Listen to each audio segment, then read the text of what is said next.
Esta vez tenemos el honor de estar aquí con la doctora Julieta Fierro, quien es investigadora del Instituto de Astronomía. Y bueno, antes que nada, muchas gracias por recibirnos aquí en su casa y pues darnos este espacio para que sepamos un poco más de usted y de su trayectoria que ha tenido a lo largo de de todos estos años y de todo este tiempo. Pues el gusto es mío, gracias Entrelazamientos por haberme invitado. Estoy feliz que estén aquí en su casa, por supuesto. Muchas gracias. Es pequeña, pero yo creo que podemos estar a gusto todos aquí si hace falta. Si hay un terremoto, por ejemplo, que es un lugar seguro. Esperemos que no. Bueno, pero la física ya ven que predice que pronto habrá uno en Guerrero, así es que sí, es un sitio seguro. Aunque bueno, también en ese caso pues no se sabe exactamente cuándo, ¿no? Sí, no, puede ser ahorita o puede ser dentro de 20 años. Hay mucha incertidumbre. O dentro de 100 y nosotros. Hay mucha incertidumbre en ese tipo de fenómenos. Exactamente, por eso es tan padre la física. Sí, bueno, también hay... A las dos, perdón, dime. Sí, no, hay otros fenómenos en los cuales son más exactos, ¿no? Sí. Como fenómenos como en este caso que son con mayor incertidumbre de cuándo va a pasar. Es la ventaja de lo que hacen ustedes, porque estamos habituados a aprendernos la física de Newton, que es predictiva. En cambio, la física moderna, pues es la mecánica cuántica, que es totalmente impredictiva. Sí, así es. Quisiera comenzar pues preguntándole cómo es que usted se decidió por estudiar física. ¿Ya desde niña, por ejemplo, ya tenía inclinación sobre la ciencia? No, yo de niña quería ser hada, porque veía tanto sufrimiento humano que dije, no, yo estoy en una varita mágica y quería un elefante. Y cada Navidad lloraba porque Santa Claus me lo traía, y luego el plan B, que son los Reyes Magos, tampoco, y volví a llorar. Y cuando me dieron el premio Kalinga de la UNESCO y me invitaron a la India, era un lugar donde no había elefantes. Así es que nunca me subí a un elefante en la India. Bueno, en un circo en México sí, pero fue distinto. También quería ser mamá de 12 hijos. ¿De 12? 12, sí, pues teníamos 12 muñecas, 12 hijos, pero nunca cumplí mis objetivos. Para un equipo de fútbol, ¿no? Ah, tal vez. Uno es buen portero, pero el otro es más torpe. Pero mi nietocito sí le gusta. ¿Tiene nada más un nieto? Y un perrinieto, ya ves que ahora es la moda y yo los trato a la par, los dos, no vaya a ser que haya tragedia monumental. Bueno, pero iba a un colegio francés y siempre saqué el 0 en francés, pero siempre sacaba 10 en matemáticas. Y además en mi casa había muchos libros, mi papá era un hombre muy culto, y yo no tuve dislexia, además pues no tengo, entonces veía las imágenes y me fascinaba la ciencia. Tenía colecciones de libros de ciencia y poco a poco los fui leyendo. Entonces, pero yo pensé que iba a ser matemática. Pero se muere mi mamá. No tenía 13 años. Y mi hermana, que era la grande, que fue la mamá de la familia, me dijo, no, tú eres un poco tonta. Pues de hecho, ocupada con ella, sí, pero bueno. Entonces me dijo, mejor estudia física. Además nos queríamos ir de la casa, ¿no? Porque en esa época las mujeres... ¿Solamente tenía 2 hermanos? No, tenía mi hermana grande, Carmen, que ya falleció. Un hermano Héctor, que es oftalmólogo, un arquitecto, y que es historiador del arte, y que tiene un blog bien bonito sobre las casas de México, las grandes casas de la época porfirista que están tan menospreciadas, porque esa época ya ves que estaba en México, pero él piensa que es bueno registrar esos grandes monumentos para la historia, ¿no? Y después tenía un hermano Miguel, que tenía 11 meses cuando se murió mi mamá. Pero él fue el que me enseñó a explicar fácil las cosas, porque yo quería que él aprendiera todo. Bueno, la cosa entonces es que mi hermana, de graduación era mi hermana la más lista, después mi hermano el oftalmólogo, después el arquitecto, después yo y después Miguel.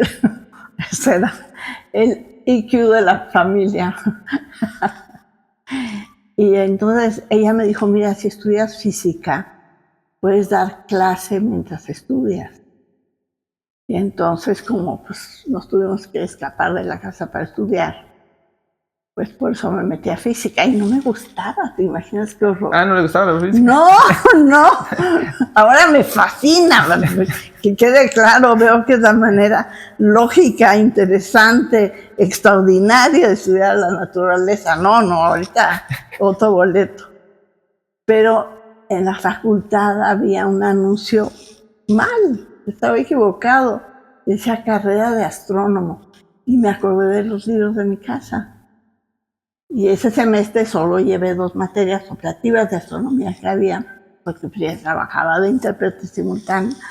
Y entonces me dio clase Manuel Peinbert, que es uno de los grandes astrofísicos mexicanos, y Eduardo Schmitter, uno en la mañana y otro en la noche, y así podía yo trabajar en el día. Éramos bien poquitos alumnos en esa época. Además, me imagino que casi no había mujeres, ¿no? No. Sí, ahorita no hay. Sí, era más complicado en ese momento. Sí, muy poquitas. Julia Tagüeña, tal vez han oído de ella. Ella la acaban de hacer emérita de la UNAM. Y fue mi directora de museos cuando yo fui directora general de divulgación de la ciencia. A las 2 nos invitaron a hacer Universo. Bueno, la cosa es que Eduardo, pues luego se fue a África a catequizar a niños muy pobres.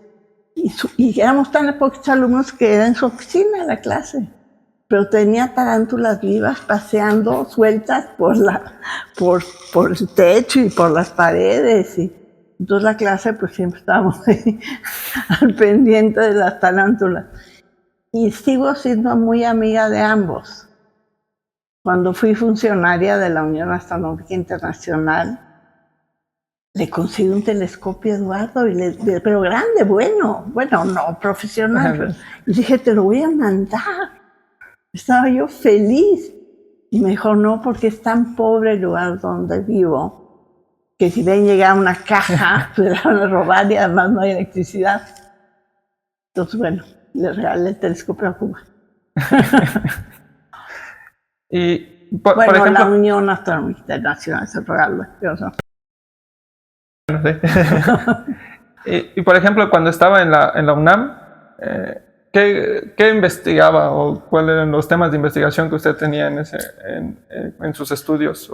Pues Manuel Peinbert, que fue quien me cobijó toda mi carrera profesional, se dedicaba a la materia interestelar, al gas y el polvo que está entre las estrellas y en las galaxias. Y en esa época, bueno, ni siquiera se sabía que si había o no elementos químicos distintos en el universo, ¿no? Luego existía un elemento químico que se llamaba nebulio. Resulta que es oxígeno a baja densidad, pero bueno, estábamos en esas épocas.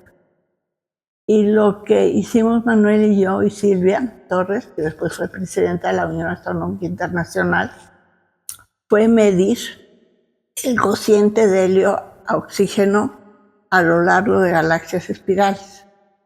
Como hay más estrellas en el centro, pues hay más evolución estelar, más oxígeno respecto del helio. Y conforme te alejas del centro, va a haber menos y menos oxígeno hasta que se hace 0. Pero puedes medir el helio.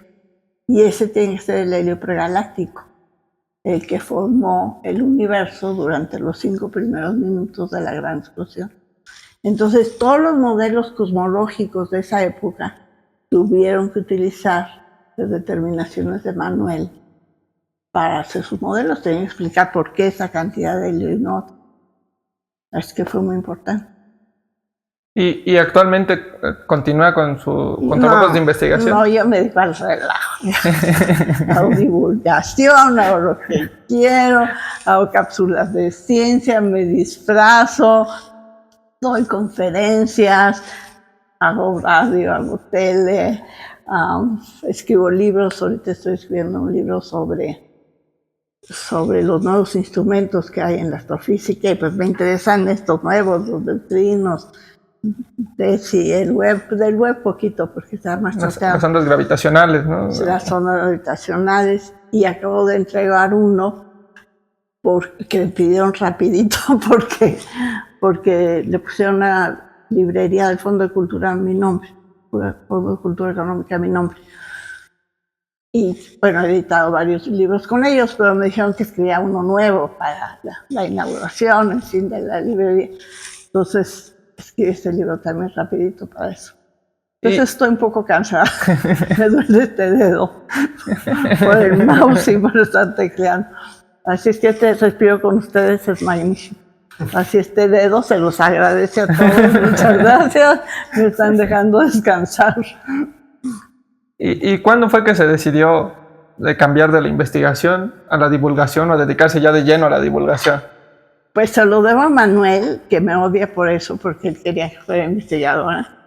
Hasta la fecha, ¿eh? Porque a él lo invitaron al Canal 11 a un programa de radio, de tele, para explicar por qué febrero tenía 29 días. Y me dijo, ve tú. En esa época el Canal 11 era el crimen perfecto, nadie lo veía, nadie. Entonces me fue bien, y hasta la fecha sigo siendo del Consejo Ciudadano del Canal 11, he grabado series con ellos, en fin. Después le invitaron a una conferencia y me dijo, ve tú. Y de bien, y desde entonces he dado, yo casi 1000 conferencias, como en 40 y tantos países, ahora con Zoom, pues me invitan a todo el mundo, ¿no? Después lo invitaron a él, escribió un libro y me dijo, escríbelo tú. Y me fui a bien, entonces me siguen pidiendo que escriba libros. Entonces Manuel, que fue el que quería que yo fuera investigadora, me condujo al camino del mal, la divulgación de la ciencia. Entonces fue por como azares del destino. Pues sí, así es la vida, ya verán, trae sorpresas complejas. Que eso es la maravilla de la ciencia. Toda la vida te ofrece retos, pero los nuestros son inacabables. A ver, ¿qué produce la felicidad? La felicidad la produce, bueno, en primer lugar es pasajera, ¿verdad? Yo estoy feliz con estar con ustedes y si sale bien la grabación, ustedes van a estar contentos. Pero después, qué sé yo, les toca una inundación y ya el nivel de felicidad. O vamos a suponer que a ti te doy un dulcecito. Ay, no está feliz, me escogió, se dio cuenta que yo era el mejor del mundo. Pero que a ti te doy 2 dulcecitos. Entonces ya tu nivel de felicidad bajó, ¿verdad? ¿Por qué él? Si el chido soy yo. Y aquí se dice a ti no te doy nada, te ignoro. Entonces ya al menos su nivel de felicidad subió, ¿no? Es decir, los celos, la envidia no sirven. Eso es porque son alucinaciones. Tú puedes alucinar que te prefería a él o a él y pues no, o sea, nada que ver. Bueno, ahora, ¿qué produce felicidad? El prestigio, el que me hayan invitado a ¿entre qué? Que me hayan invitado a entrelazamiento me pone feliz. Pero también la familia, sobre todo después de la pandemia, los amigos, el que ustedes hayan hecho esto en conjunto, que se te haya ocurrido, que los hayas invitado, pues eso da felicidad. También el trabajo, pero sobre todo los retos. Pero no pueden ser retos dificilísimos. Si yo les digo, no quiero que por favor vayan y entrevisten a un cosmólogo danés, pero no habla inglés, y la entrevista tiene que ser en Dinamarca, pero tiene que ser ya, y no sé si necesitas pasaporte, no sé si esta señora qué le pasó o no. Tampoco retos triviales. Preguntarle a un compañerito de la escuela, ¿y tú por qué estudiaste? No, ya lo han hecho 100 veces, entonces no tienen chiste. Pero igual venir aquí sí les costó trabajo, no lo sé, pero supongo que prepararon, a ver la señora que si nos trata bien o mal, a ver si se bañó o no y tenemos que estar con la pinza, en fin. Entonces, los retos difíciles producen felicidad. Hoy están contentos porque va fluyendo esta entrevista. Y la ciencia cada día nos da retos. No imposibles, o bueno, tal vez hay algunos que a lo mejor sí. Hay otros muy difíciles, como los que están enfrentando ustedes. Pero cada día de trabajo se despiertan con ganas y se duermen cansados pero felices. Y esa es la maravilla de la ciencia, que todo el tiempo nos ofrece retos interesantes y nos da una gran cantidad de felicidad. Por eso necesitamos más científicos, para que el nivel de felicidad aumente. Sí, o sea, sí necesitamos más científicos y pues también por eso es que estamos haciendo esto, para que más personas volteen a ver a la ciencia y a los científicos que hay en este país. Pero, por ejemplo, ¿usted cree que la divulgación, o cómo cree que la divulgación afecta en la formación formal de los estudiantes, por ejemplo? Además de, pues sí, ¿no?, la curiosidad que tienen al ver pues videos o leer libros o cosas que los pueden adentrar a este mundo, ¿no? Yo pienso que si hacemos diferentes tipos de divulgación, tomando en cuenta al público meta y usando maneras distintas de hacerlo, podremos tener éxito. Es decir, pensar a quién va dirigida el ejercicio de divulgación y decidir si es mejor hacer una exposición, o en el caso de la astronomía, una noche de estrellas, o en el caso de la biología, un viaje a la selva. Pero pues hay personas que prefieren una conferencia muy formal, es decir, a mayor manera de divulgar la ciencia, de mayor número de temas, y pensando en el otro desde preescolar hasta posgrado, pues vamos a tener más éxito. El problema es el siguiente. Se ha hecho un esfuerzo muy grande por un proyecto que se llama STEM, para que más niñas estudien ciencia. Y ha tenido el siguiente problema, que algunas niñas dicen, sí, yo quiero ser científica. Pero a la edad de ustedes, pues tiene que decidir si hace el posgrado o tiene un bebé. Porque no puede esperar a los 50 años para empezar a tener un bebé. Uh-huh. Y no hay condiciones para las mujeres. No se dan cuenta que tienen que hacer una licenciatura, un posgrado, una estancia postdoctoral, conseguir un centro de trabajo, obtener un puesto de investigador. ¿Y cuándo va a tener los bebés? Porque tienen que empezar a publicar, si no, no le mantienen su plaza. ¿Cuándo va a tener a los niños? Entonces la estructura social está hecha pensando en los jóvenes. Es lógico. Tradicionalmente los hombres eran los que se ocupaban de las actividades fuera del hogar. Pero ahora todo está cambiando. Entonces necesitamos condiciones para que estas niñas que se emocionan con la ciencia lo puedan lograr. Sí, sin dejar a un lado también sus demás metas que tengan en la vida, ¿no? Claro, entonces, ¿qué necesitamos? Necesitamos que desde la prepa de guardería, porque muchas niñas abandonan la escuela, bueno, desde la secundaria, pero también en la prepa porque se embarazan. Necesitamos guarderías en las universidades, en los centros de investigación. Mis hijos que trabajan en Estados Unidos, en sus edificios hay guarderías para todos, empleados, alumnos, para todos. Papás, aunque tengan una esposa y que trabajan en otro lado, ellos pueden llevar a sus niños a esa guardería. Necesitamos más escuelas de tiempo completo. O bien la figura de la nana, que es fantástica, así Silvia y yo pudimos prosperar. Pero necesitamos que tengan seguro social, afores. Y en México también ayuda mucho la familia clánica. Pero ahora, como cada vez las personas tienen menos hijos, ya es más difícil que haya la tía que te quiera ayudar con los niños o la suegra o lo que sea. Ya muchas suegras trabajan fuera de casa y no te pueden ayudar. Sí, igual también, pues, muchas veces en la formación de un científico se tiene que ir a otro país y esta vez más complicado, ¿no? Entonces, aunque tenga una familia, pero a lo mejor no está en el mismo país donde va a continuar sus estudios. Por supuesto. Hay países donde sí son bienvenidas las familias con niños. Francia, por ejemplo, tiene un sistema de guardería buenísimo, pero Japón no.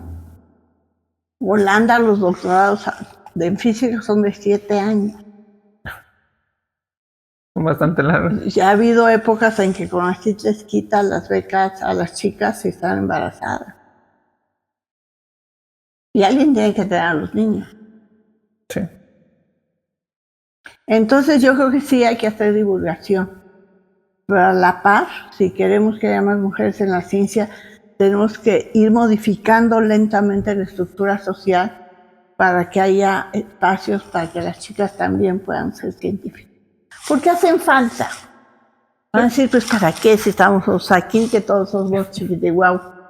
Bueno, no saben si a sus abuelitas o a sus mamás les han hecho la pruebita del cáncer de mama, que consiste en un apachurramiento mayúsculo. Si a ustedes les hicieran eso en sus partes, hubieran inventado otra cosa, estoy segura. La menopausia, los dolores menstruales de la mitad de las mujeres jóvenes del mundo no están en sus días, les cambió la hormona, no están sufriendo. Es decir, se necesita investigación básica para resolver los problemas propios de las mujeres. ¿Hay o no fila en el baño de damas en las universidades? En las universidades. Siempre. Sí. Bueno, en todos lados.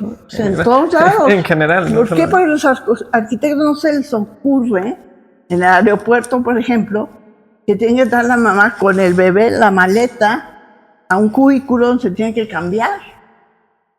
Es decir, necesitamos más mujeres en todas las áreas del conocimiento para tener un mundo más justo. Sí, pues creo que hasta, por ejemplo, hasta en los cinturones de seguridad de los carros están diseñados para un hombre promedio. Imagínate qué pasaba entre las piernas. O los chalecos antibalas de mujeres, ¿cuánto has visto? Imagínate lo que pesan y cómo llegan a su casa esas pobres mujeres. No, y además los grupos multidisciplinarios, multigéneros, son los que están avanzando el conocimiento. En lo que hacen ustedes son grupos enormes de personas.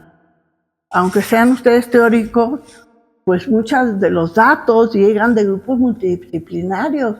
Eso es lo que hace falta. O sea, no solamente por darle espacio a las mujeres, sino para que haya más personas pensando en el mismo problema de diferentes maneras. Sí, eso es algo que siempre se requiere para pues, problemas a veces complicados como los que se enfrentan en la física o en la ciencia en general. Sí, los problemas sociales son mucho más difíciles que los de la física teórica, de Newton, eso quiere decir. Pero nosotros sabemos hacer modelos. Y esos modelos se pueden aplicar para ayudar a resolver problemas sociales. El problema del tráfico en la Ciudad de México. ¿Ustedes creen que ahorita no hay sensores para dónde están los coches, cómo están moviendo, controlar los semáforos, saber dónde hay un accidente en la carretera, mandar un dron que saque foto a ver qué está pasando y actuar de manera más rápida? Claro que lo hay.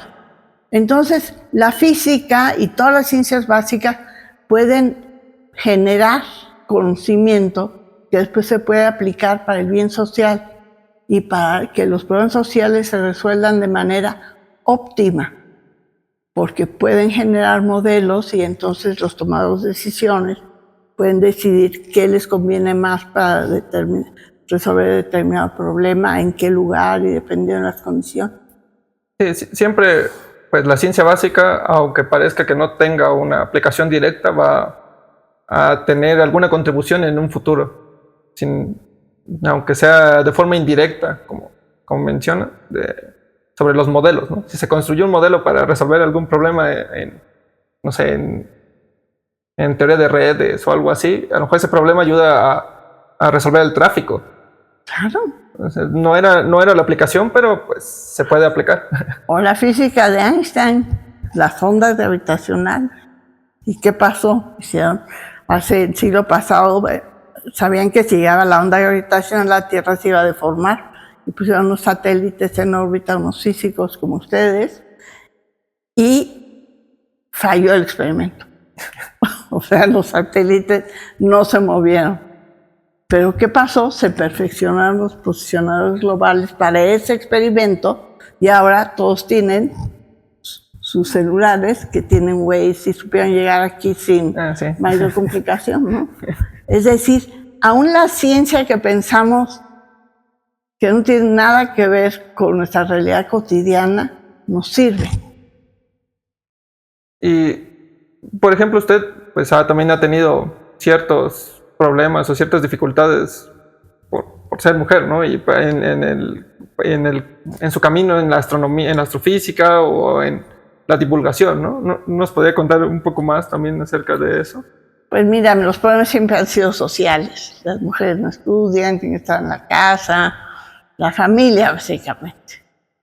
En el mundo de la física, jamás.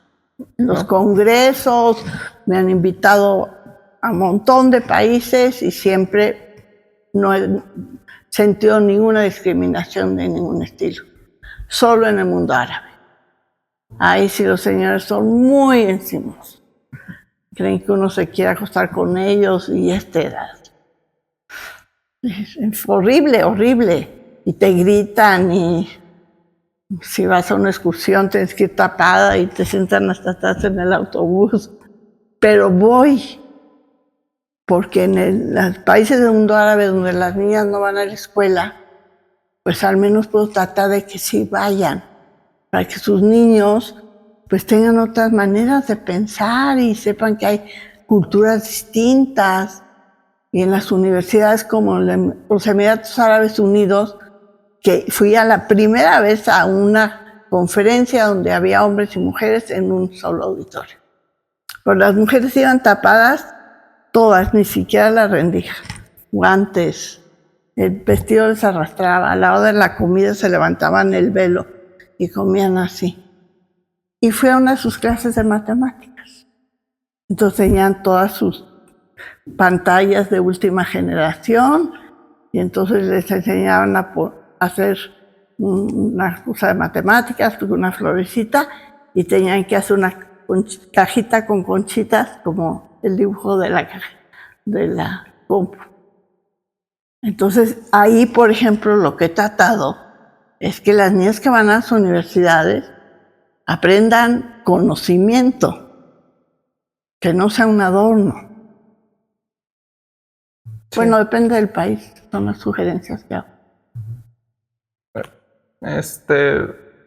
Y por ejemplo, yo también he visto que pues, ha publicado pues, bastantes libros, como habíamos mencionado, y también artículos de divulgación. ¿Tiene alguno que considere como preferido o especial o algo diferente que le haya pasado al escribir alguno? Pues es que cada libro te da emoción. Siempre sientes, ay, esto está padrísimo, ¿no? Ahorita que estoy escribiendo, pues estoy muy emocionada, porque pues es de la física de ahorita, la cosmología de ahorita, entonces eso me emociona mucho. Pues siempre que estás escribiendo te parece el más... ¿Tarda mucho tiempo en escribir o depende de cada uno de los libros? Pues depende, pero yo trato de escribir una cuartilla al día, todos los días, sábados, domingos, siempre. Y eso tiene muchas ventajas. Primero, el cerebro trabaja solo ya que lo entrenas, aunque no lo creas. Y entonces escribo mi cuartilla y ya hago lo que sea. Y al día siguiente pues ya tengo la idea de la cuartilla nueva, porque todo el día estás pensando en la que sigue, no hay manera de evitarlo. Tu cerebro está pensando cómo le hago, no sé qué. Y después de pues 4 o 5 meses ya tienes el libro. También me imagino que lee bastante, ¿no? ¿O no lee tanto? No tanto. Bueno, leo de ciencia, pero así novelitas y eso no. Lástima, pues soy académica de la lengua, imagínate. Debería leer. Sí, pues yo creo que había visto que era parte, ¿no? De la Academia Mexicana de la Lengua. Mira, un galán me dijo, ¿sabes por qué eres académica de la lengua? Y dije, ¿por qué? Porque tienes la lengua más bonita del mundo. No soy académica de la lengua, pero bueno, son cosas que pasan.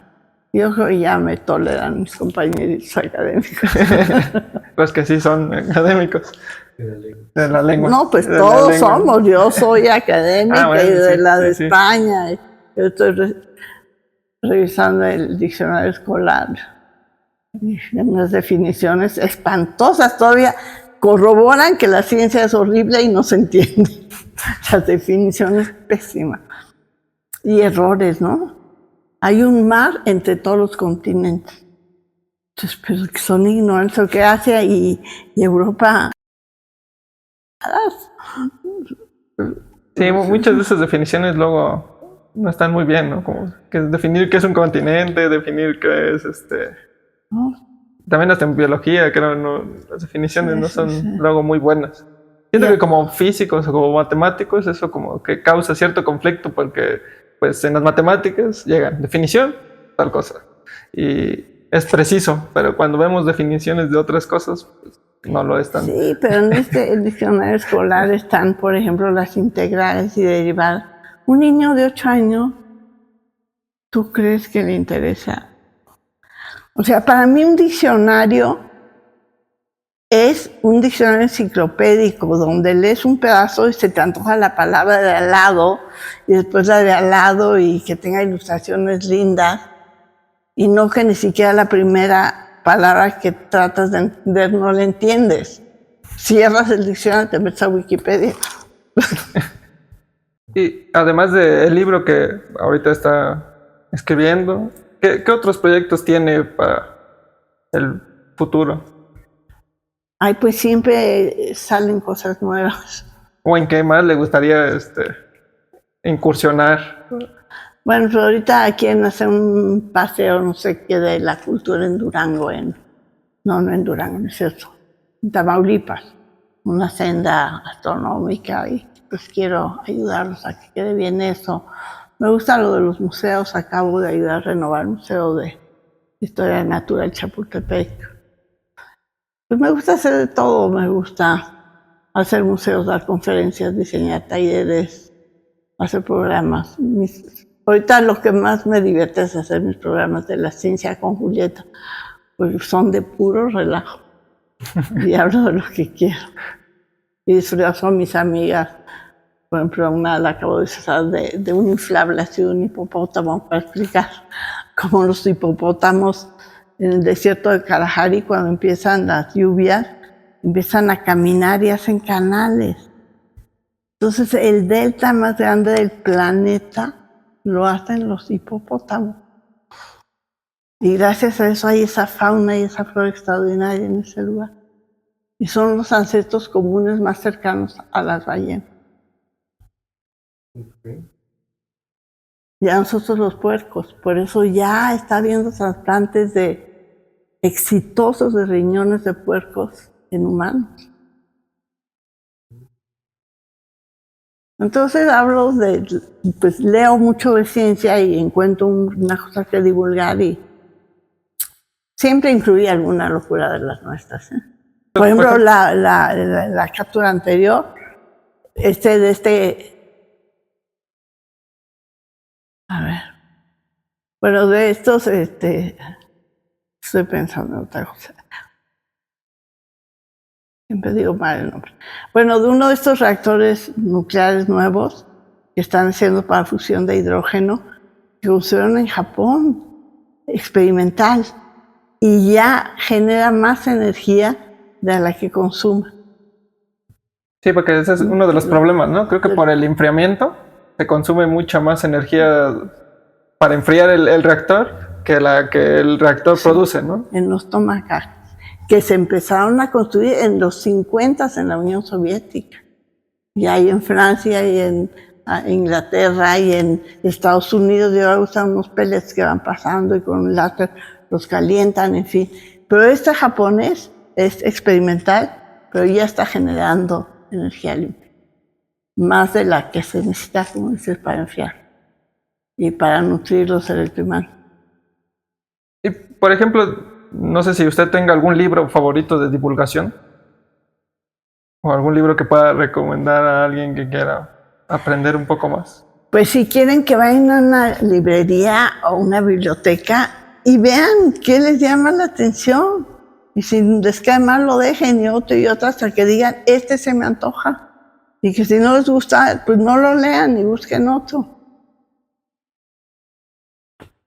Y si quieren ver documentales, pues hay un montón, y si no les gusta y no lo entienden, otro y otro y otro. Por eso estoy en este proyecto de la UNESCO, eso es todos los proyectos donde estoy. Acabo de crear un instituto de educación de por vida, y yo formo parte del comité que lo hizo. La idea es que todos aprendamos a aprender, lo que sea por gusto, pero que sepamos que podemos aprender. Segundo, que la educación, a partir de la prepa y sobre todo en la licenciatura y los posgrados, pueda ser híbrida. Es decir, que tú puedas tomar un curso en Japón, y tú uno en Holanda, y tú uno en la Gran Bretaña, y tú uno en Estados Unidos. O sea, que haya más cursos masivos gratuitos a distancia. Y también en la licenciatura. Después que todos aprendamos a actualizarnos. Ustedes van a tener que actualizarse todo el tiempo. Y después a reinventarse. Si la física que yo aprendí ya no existe, o sea, el nebulio ya no existe. Entonces, ustedes se van a tener que reinventar. Entonces, el chiste de este instituto es educación de por vida. Y el motivo por el cual estoy ahí, bueno, además de colaborar en esos temas, es que también la cultura sea un derecho universal. O sea, que los viejitos podamos saber de arte de países de África y de Australia, y sepamos de música contemporánea y, no sé, de ballets que se inventan en algún país exótico, y que sea en español, porque pues es la tercera lengua más hablada del mundo. El problema es que la divulgación de la ciencia en México no se evalúa. O sea, ¿quién evalúa lo que ustedes hacen? ¿Quién hace un dictamen riguroso para ver si fue adecuado para el público al que fue dirigido? ¿Cuánta gente lo vio? Si de verdad lo resistió toda la entrevista. La fortaleza de la ciencia está en la evaluación. Nos evalúan ustedes, nuestros alumnos, los colegas, los congresistas, mandamos nuestros artículos a arbitrar, las universidades, el CONACYT. Pero la divulgación, ay, tuve muchos likes, pero eso no es medir la calidad. Y por eso los productos de divulgación hechos en México no ingresan a la plataforma de la UNESCO. Entonces yo les sugiero que su proyecto le pidan a alguien que lo evalúe. Sí. Porque cuando yo pido que me evalúen, es que lo hacen muy bien. El problema fueron los organizadores, no estaba bien el sonido, la luz no estaba bien, en fin, se lanzan porque no lo hacen más seguido sobre los organizadores. Pero no es lo que uno necesita. Ustedes ahorita serían capaces de decirme, pues estuvo fatal la entrevista. No me lo podían decir, no era lo que esperábamos, ¿no? Pues no. Entonces, la divulgación la tenemos que evaluar rigurosamente con árbitros anónimos, como es la ciencia, para que puedan ingresar este producto. Y ven qué padre que estuviera su serie en la UNESCO, y que la vieran en Marruecos, donde hablan español, y en Ecuador, y El Salvador, imagínense. Guinea Ecuatorial, ¿no? Guinea Ecuatorial es el único país en África que habla pero español. En varios otros es lengua oficial, en las colonias españolas. Y entonces están en la Academia de la Lengua. Sí, y pues, cuando van, pues nos hablan en inglés o en francés, dependiendo del país. Sí, la retroalimentación siempre es algo que se necesita para, pues, aprender bien, hacer algo o mejorar en eso que se está haciendo. Y además, los científicos estamos habituados. O sea, si nos dicen aquí está mal, no te echas al llanto, sino te permite avanzar. En cambio, en la vida social, si tú me dices estuvo fatal, no me lo dirías. Pensarías que es ofensivo, en lugar de que yo pudiera mejorar la manera de hacer las cosas.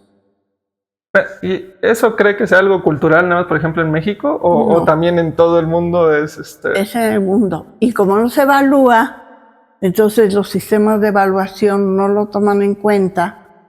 Y entonces a un investigador le evalúan un artículo de investigación para que cumpla con tantos artículos al año, tantas citas y tantos congresos, etc. Llame la divulgación, 0 puntos. Entonces, si te cuesta trabajo hacer divulgación y te cuesta trabajo hacer ciencia, pues mejor hacer ciencia, te mejoran en tu salario. Sí, aunque creo que ahorita con lo del SNI están empezando a evaluar también divulgación, aunque no de esa forma tan rigurosa, ¿no? Nada más están empezando a ver qué se haga. Sí, es lo único. sé. Sí, yo soy nivel 3 del SNI, pero desde hace muchos años. Y me lo acaban de renovar hasta el 2036. Yo digo, no, ¿qué les pasa? ¿Cuántos años creen que voy a vivir? Se me hace una ridiculez inmensa. Digo, qué amables, ¿no? Pero que... No, sí me explican. Sí. Esto también lo pueden quitar o dejar, me da igual.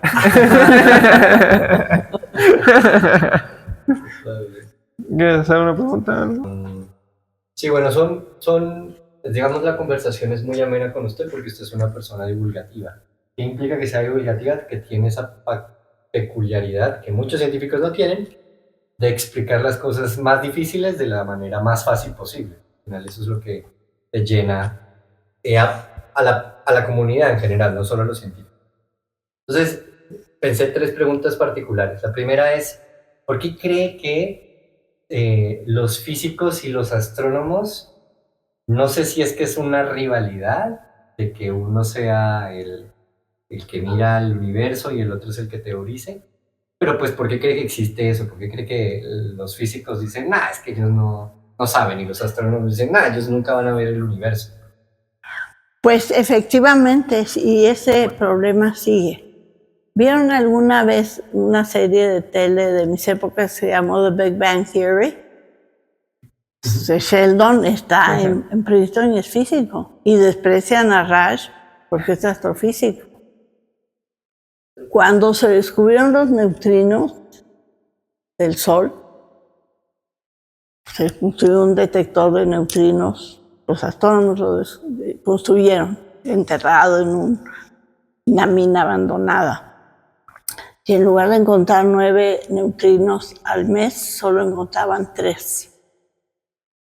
Y entonces les decían los físicos, sus cálculos de la producción de neutrinos están mal. Y los físicos decían, ustedes no tienen ni idea. Y lo que pasa es que los neutrinos, como saben, cambian de muones a tauones y a electrones, ¿no? Entonces, yo creo que la cooperación ayuda más. Ese problema se resolvió. Y ese problema sigue. Por ejemplo, si uno comenta con un físico que la existencia de materia oscura o de energía oscura vino de la astrofísica, dicen no, eso lo hacen los físicos nucleares, los que analizan el origen del universo. Entonces esa rivalidad sigue. Okay. Aunque más que una rivalidad, pues también debería ser como un área de oportunidad, ¿no? Por ejemplo, pues en ese caso que mencionas de los neutrinos, así se abrió un nuevo campo, ¿no? De las astropartículas, que le llaman actualmente, ¿no?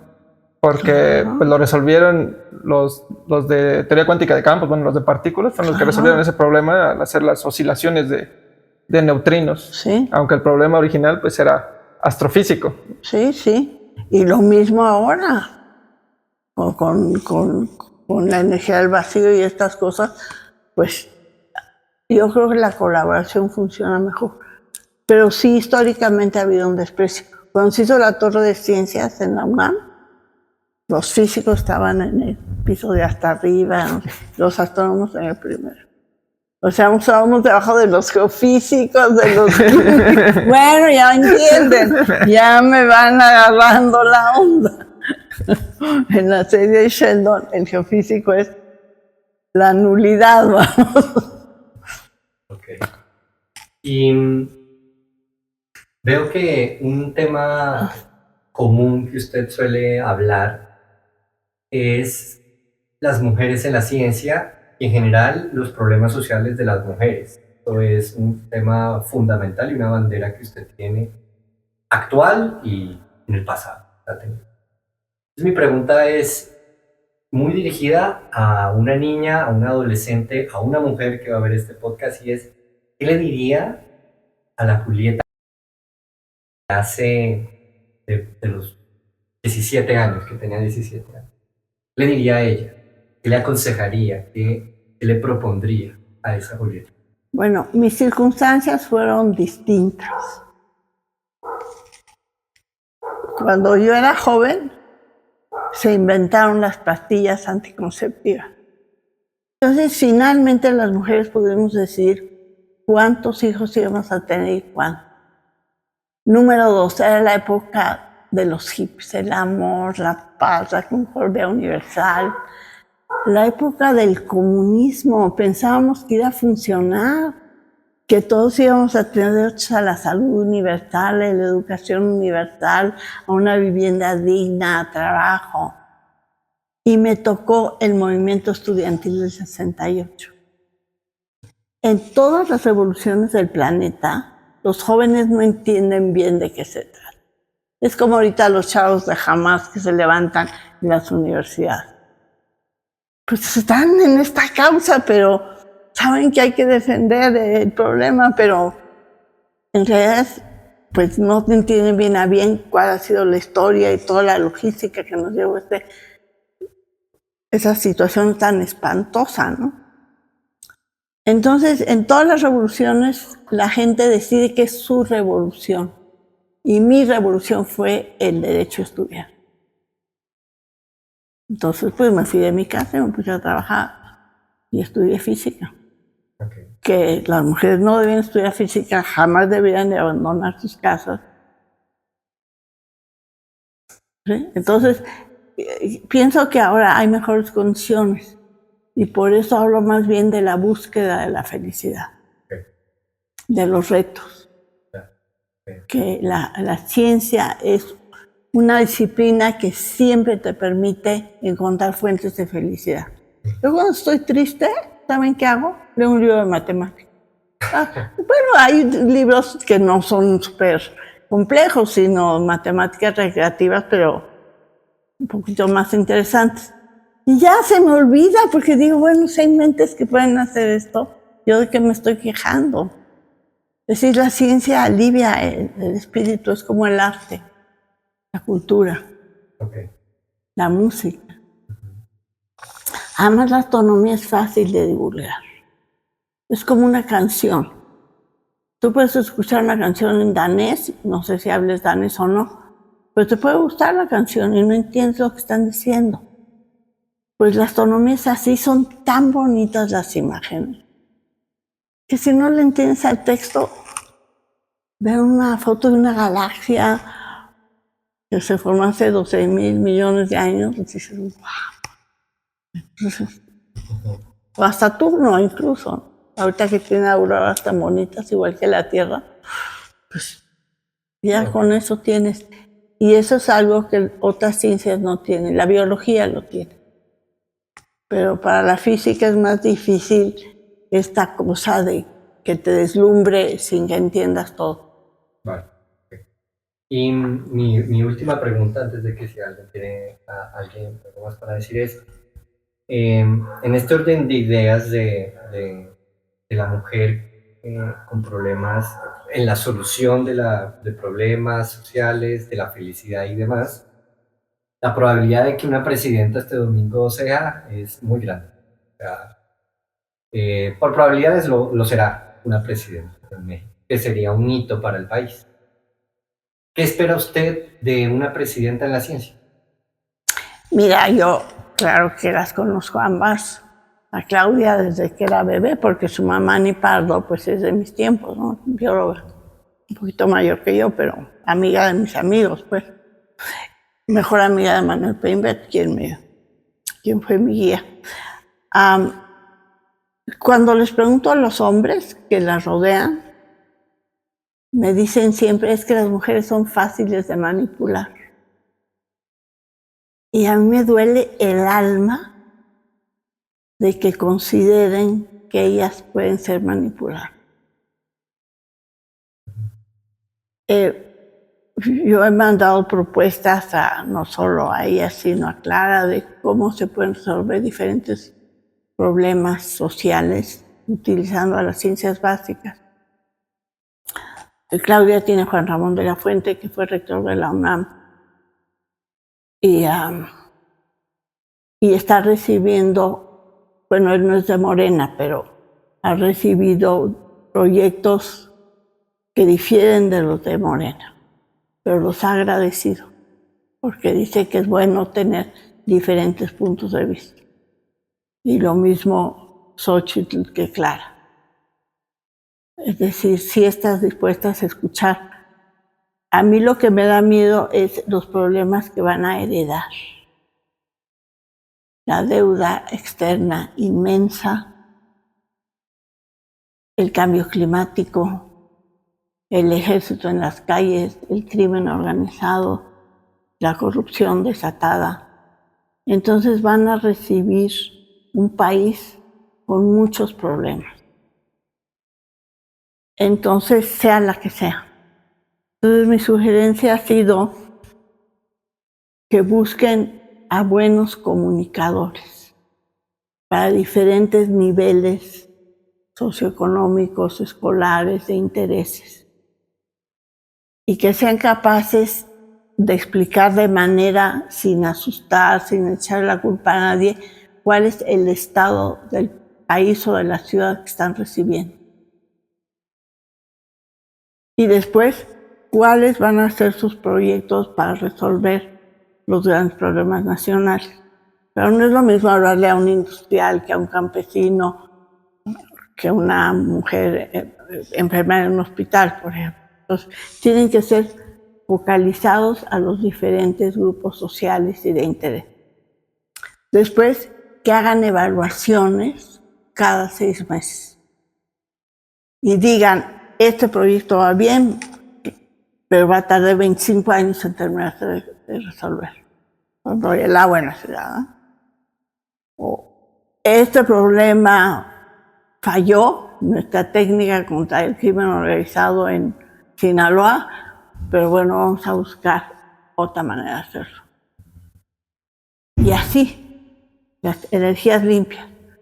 Bueno, pues por lo pronto tenemos que seguir quemando petróleo, no tenemos de otra, pero ya vamos a hacer pactos para que haya industrias internacionales que vengan, pero que sí paguen impuestos, para que no solo se enriquezcan ellas, sino que haya impuestos para beneficio del país, pero que haya microeconomistas que saben la riqueza.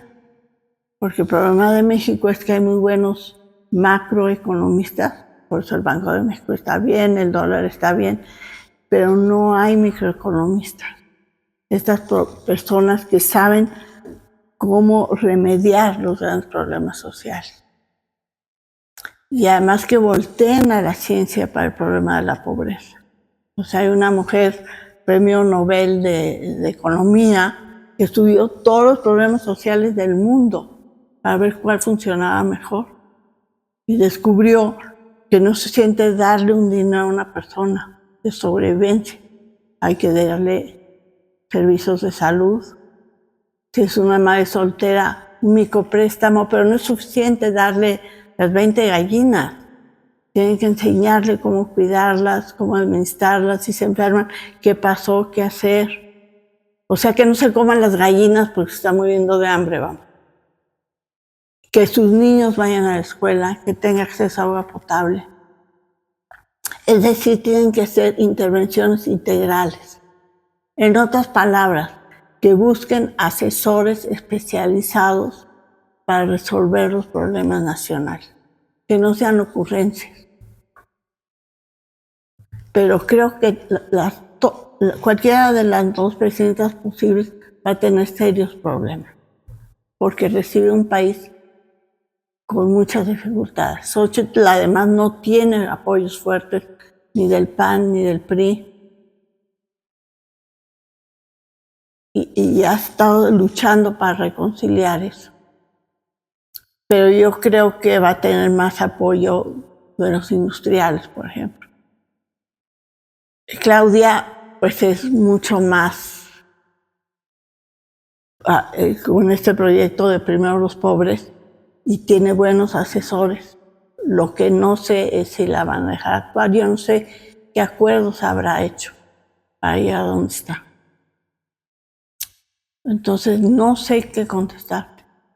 Claro, desde el punto de vista de la imagen, mujeres en un país tradicionalmente machista, pues es un logro extraordinario.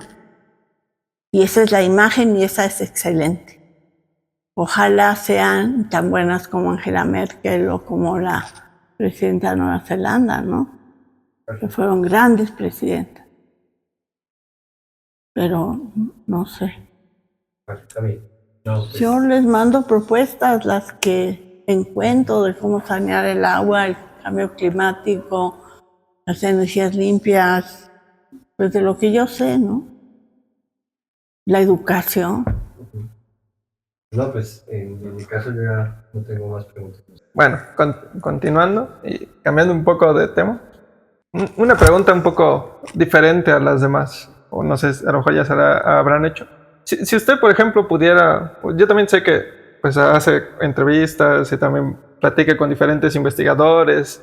Si usted pudiera pues platicar con algún investigador, ya sea actual o del pasado, ¿con quién elegiría tener esa plática? Ay, pues no me acuerdo de su nombre, pero hay un físico norteamericano que tiene un programa que se llama La Ecuación del Día.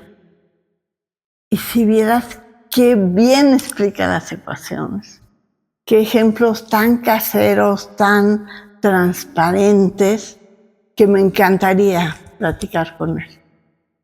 Para conocer esa mente que es capaz de llevar a su esencia cosas complejas, de física, de matemática. No me acuerdo cómo se llama, pero se llama el programa La Ecuación del Día. ¿Está en internet? Sí. ¿Está en YouTube? Sí. Bueno, lo busqué porque no lo he visto. Está fantástico, porque vas a ver cómo, pues es que como no lo expliqué yo así cuando era maestra. Bueno, pero es una persona grande, joven. Ah, no, es más joven que yo, pero bueno, yo ya de las edades no distingo. Pero es mucho más joven que yo, por supuesto. Y bueno. No, los otros me intimidarían. Einstein, además de que era medio antisocial, ¿no? Newton también. Bueno, aún más. O sea, tus personalidades no eran precisamente. Sí. No, además a mí yo me intimido. O sea, ahora que me dieron el premio de la Academia de Ciencias y Artes de Estados Unidos, pues yo me sentaba ahí y decía, híjoles, esto sí se lo merece. ¿Qué hago yo aquí, no? Por fortuna, uno de los que trabajan en la Suprema Corte de Justicia de Estados Unidos nos miró a todos y nos dijo, ya sé que cada uno de ustedes está pensando, ¿qué hago yo aquí? Están los otros aquí, ellos sí lo merecen. Y nos dijo, algo deben estar haciendo bien. Pero sí, hablar con estas figurones, para mí siempre es una angustia terrible. En los cócteles me siento fatal. O sea, sí, me la paso bastante mal, porque pues a todos los admiras. Imagínate que estuvieras con los hiperlaureados planetarios y tú ahí.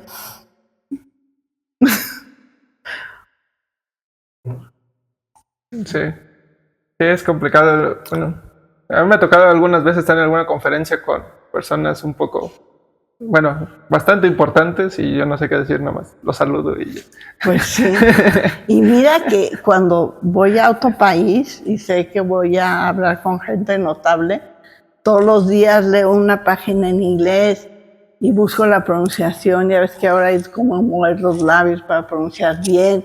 Y aprendo historia del país donde voy a ir y arte del país donde voy a ir. Y llego y estoy paralizado. Así. Si a usted le pasa eso, pues a nosotros, bueno, a mí todavía más. No, Se han quedado muchas pláticas y... No, pero pues sí debe. Julieta se ve, perdón, es que no sé si tutearla o bustearla.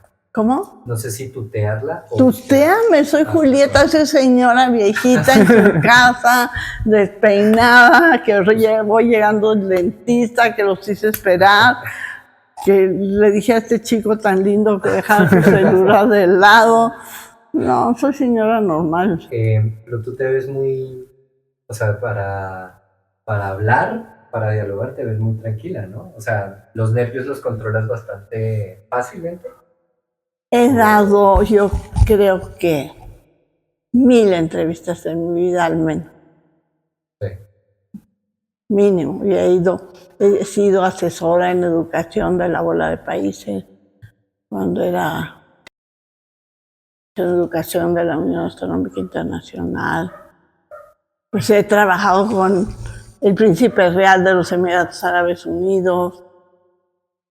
O sea... Sí, lo digo por lo que decía Omar con respecto a los nervios, porque creo que cuando uno toma una experiencia, la experiencia que tú tienes, si bien sí te dan nervios, no ha de ser el equivalente a que yo me pare al frente de Miguel Alcubierre y le diga, corrígeme mi tesis. Pero es fantástico, es de lo más agradable y buena onda.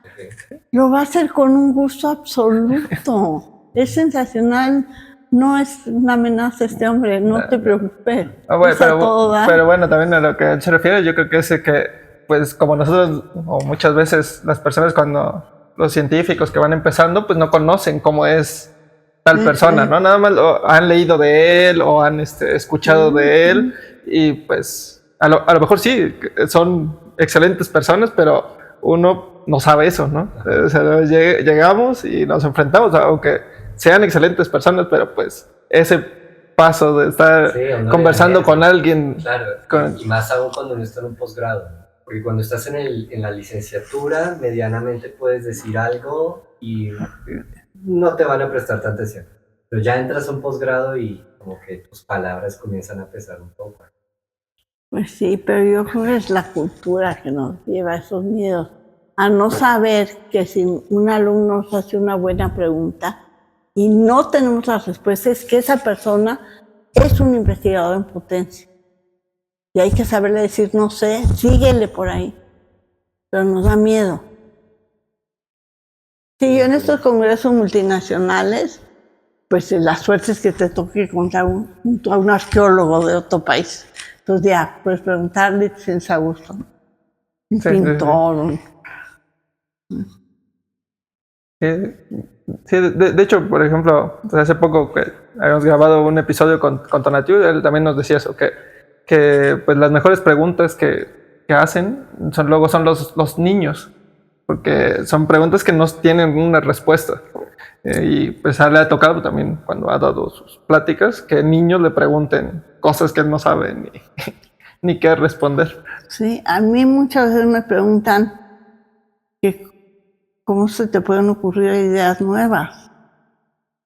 Y lo que hago es decirles que las ideas nuevas es juntar cosas que están ahí que nunca se habían puesto juntas antes. Por poner rueditas a una maleta. En mis épocas cargábamos las maletas y había ruedas desde hacía milenios, ¿no? Una vez fui a un preescolar y una Miss llevó una cajita con escarabajos, ahí estaban así. Y uno se murió y entonces la maestra lo volteó. Y le preguntó a un niño de 4 años, ¿qué es esto? El niño se quedó pensando. Dijo, es un escarabajo, ¿verdad? Entonces un niño de 4 años puede inventar una voz correcta, pertinente. Ustedes pueden hacer maravillas. No les dé miedo preguntar. Porque seguramente son creadores y ni cuenta se han dado. Como este niñito, pues. fue evidente. Sí. ¿Y qué opinas de estos investigadores que te tratan mal? Que cuando dices algo te botan por el tubo. Yo creo que son inseguros. Inseguro. Sí, Ok. son inseguros. O tienen algún problema, aunque Einstein era así, ¿no? Muchos físicos importantes antes, Newton era así. Okay. Entonces, pues muchos tienen poco trato social. No saben. Y que al final uno como científico va a tener que enfrentarse a las personas en algún punto. Por alguna u otra razón va a tener que tener que algo que es así, ¿no? ¿Sí? Hay otros que creen que así te ayudan. Por ejemplo, tengo un hijo filósofo que estudió en MIT, porque es lógico, y dice que su asesor lo citaba una vez a la semana. Y a él lo sentaba en el extremo de una mesa y él de este lado. Y le decía, ¿en qué estás pensando? Usaba un lápiz y empezaba a hacer así. Y puede estar 20 minutos así, decía, ven la próxima vez, nos vemos dentro de una semana. Y mi hijo paralizado, ¿no? En esa universidad está en Chomsky, y bueno, ya se retiró, pero gente de ese nivel. Ahora es coordinador de humanidades de MIT, o sea, sí aprendió a pensar. Entonces, a veces que los profesores hacen eso porque creen que picándote de esta manera vas a avanzar. Y como no hay un método universal de educación, cada mente es distinta, y más ustedes que son más listos, evidentemente son más creativos, más complejos. Entonces, a ninguno de ustedes hay una forma universal de convertirlos en investigadores. Y muchas veces un profesor le dedica el mismo sistema que le funcionó con uno con otro y falla. Pero para eso estamos para la reinvención, ¿no? Reinventarnos en un mundo que no es estático. Sí, efectivamente. Igual como habíamos dicho, o sea, como no hay una forma de que se creen investigadores, pues también por eso es que las ideas surgen de diferentes lugares, porque pues cada quien piensa de diferente forma y cada quien ve de diferente forma lo que, pues, por ejemplo, esto, ¿no? De que dependiendo qué asesor tengas o cómo fue tu asesor o cómo son las personas con las que te enfrentaste, tienes una diferente forma de pensar, ¿no? Entonces... Creo que para DESI están colaborando 1,300 personas, si entiendo bien. Físicos, astrónomos, técnicos, computadores. 1,300 gentes. Si ahorita el programa para evaluar es que los artículos de física, de partículas, por ejemplo, 600 sí firman el artículo.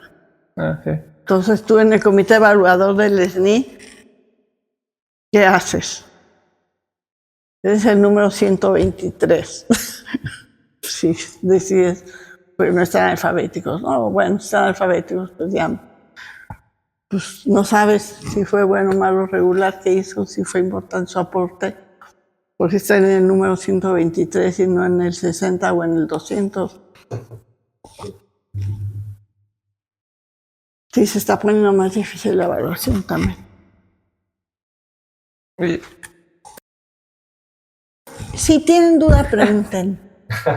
Sí. Lo mejor que les pueden decir es no sé. Entonces ahí son triunfadores. Y si dicen piénsenlo, pues puede que sea el sistema de mi hijo. Que tienes ahí la respuesta y no la estás viendo. Y lo que necesitas es pensar. Pero pensar cansa. Entonces tienes que descansar. A ver, ¿cómo es la creatividad? Te planteas este problema. Le voy a preguntar esto a mi asesor. Se me ocurrió tal cosa. Me da pánico. Entonces piensa en tu idea y ve a pasear, ve al cine, platica con tus cuates, haz ejercicio, o sea, despréndete. Pero la idea se te va a quedar en el cerebro y te va a caer la idea de repente, no sabes cuándo ni cómo. Pero entonces no es suficiente que te llegue la iluminación, la tienes que trabajar. Okay. Se me ocurre así, bueno, vamos a repensarlo, vamos a darle vuelta. Y entonces vuelve a hablar con el asesor. Si dice que está mal, no pasa nada. Vete al cine, platica con tus cuates, lo que sea. Okay. Y vuelve a pensar en el problema. Y vas a llegar a la solución. Y si tienes amigos que te puedan ayudar, pídeles ayuda. O sea, no tiene nada de malo pedir ayuda, ni equivocarse. La ciencia es al revés. Uno aprende los errores y aprende haciéndose preguntas difíciles. Y aléjate del problema. O sea, no no voy a poder y está muy difícil y el profesor me va a ver feo y no sé la respuesta y tengo que verlo mañana. No, eso evítalo. Vete a andar en bici o en patineta o cómprate un helado o lo que sea. Y descansa. O sea, duerme bien, come bien. Tu cerebro ya está funcionando, es tu mejor máquina, tu mejor herramienta. Ya está entrenado para lo que vas a hacer. Dale chance. Es lento nuestro cerebro, pero llega a las ideas. Te va a llegar un día, ya verás. Gracias. O lee de otras cosas, en fin, haz lo que te guste, alguna. Vete a ajustar los lentes, qué sé yo, alguna bobada. Sí, entiendo. Sí, muchas veces no es tan útil trabajar tantas horas, ¿no? ¿Cómo? No es tan útil trabajar tantas horas porque, pues como mencioné, se cansa el cerebro. Entonces ya no importa si trabajamos 8 horas, por ejemplo, a la quinta a lo mejor ya estamos muy cansados, a la cuarta ya estamos muy cansados, entonces ya las otras 4 pues no nos sirven de mucho. Yo estoy pensando que me duele el dedo de teclado, entonces lo que hacer pues ir a caminar y ver un perrito y cómo está su perrito. Ay, muy bien señora, ¿y usted cómo está? Pues muy bien, qué gusto de verla. Y caminar y tomar un vaso de agua. Entonces ya se me olvida que el dedo me duele y puedo escribir otra cuartilla, así. Sí, tienes razón. Sí. Pero sí hay que trabajar todos los días. Claro, sí. Todos los días, sábado, domingo, todos los días. Diario.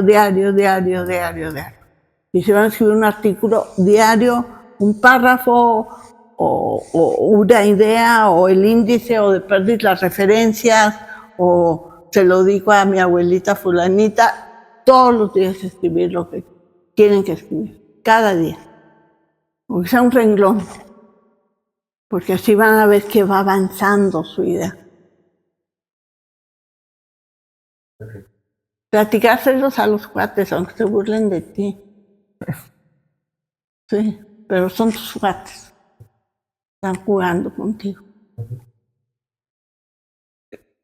Y bueno, ahorita ya pues ha dicho varios consejos hacia las personas. No sé si tuviera algún otro consejo que le quisiera dar no sé, a las niñas o a los jóvenes que están empezando en una carrera científica o que quieren elegir una carrera científica.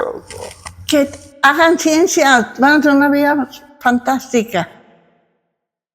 Cada día su vida va a ser un día de felicidad. Y van a tener tropiezos en la vida, sí, siempre los hay. Pero la ciencia siempre está de su lado. Y la cultura. No sé si quisiera agregar algo más antes de terminar. Pues les agradezco mucho que estén aquí, gracias por venir, gracias por su paciencia conmigo, gracias por traer tanto equipo, espero que tengan éxito en esto. Sugiero que lo manden a evaluar, aunque se los acaben, aunque digan que era horrible Si te faltó esto, a la señora se le veían los dientes sucios y el lechón se le salió de lado y no le dijeron. No importa. Hagan su confianza y regístrenlo. Sí. O sea, la crítica no necesariamente... Miren, la primera vez que escribí en La Jornada, mi primer texto le puso el editor hacia una raya y puso en el margen horrible. No, hombre. Sí. Y me dijo, acuérdate que no estamos criticando al autor, estamos opinando sobre un texto. Entonces, cuando a ustedes les digan eso está mal o lo que sea, no los están criticando a ustedes, están opinando sobre una idea, sobre un escrito, sobre un producto.